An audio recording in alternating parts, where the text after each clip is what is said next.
ஜெய் ஸ்ரீராம். அயோத்தியில் மீண்டும் ராமராஜ்யம் தொடங்கும் இந்த வேளையில் ஸ்ரீமன் ராமச்சந்திரமூர்த்தியின் வாழ்வில் நடந்த கதை ஒன்றை கேட்போம். இது குட்டிமா நாவல்ஸின் அடுத்த கதை. கதையின் பெயர் லவன் குசன். இது ஹிந்தியில் லவ்குஷ் என்ற பெயரில் வெளிவந்த படைப்பினை தழுவியது. அனைவரும் கேட்டு மகிழுங்கள். ஜெய் ஸ்ரீராம். லவன் குசன் பாகம் 1. அயோத்தியின் மகாராஜன். அயோத்தியை எத்தனை பேர் ஆண்டிருந்தாலும் என்றும் அயோத்தியின் மகாராஜன் ஸ்ரீராமனே.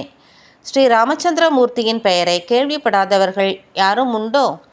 ஒரு மனிதன் எந்த அளவிற்கு தனது வாழ்வில் தர்மத்தையும் நேர்மையையும் கடைபிடித்திருந்தால் அவன் யுகங்கள் பல தாண்டி இன்னும் மனிதர்களின் மனதில் கடவுளாய் வாழ்ந்து கொண்டிருப்பான்.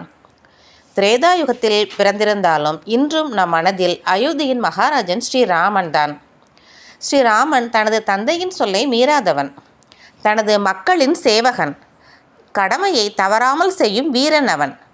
தந்தையின் ஆணையை ஏற்று 14 வருடங்கள் ராஜ்யத்தை துறந்து வனவாசம் சென்றவன்.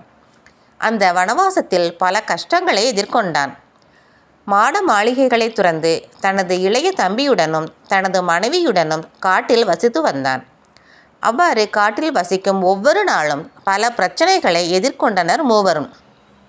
ஆனால் என்றுமே ஸ்ரீராமனின் கண்களில் கண்ணீர் வந்ததில்லை.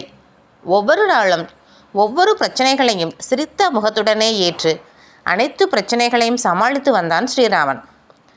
இன்னும் கதை ஆரம்பிக்கவில்லை. இது கதையின் முகப்பு பக்கம் மட்டுமே. வாருங்கள், அடுத்த பகுதியில் கதைக்குள் போகலாம்.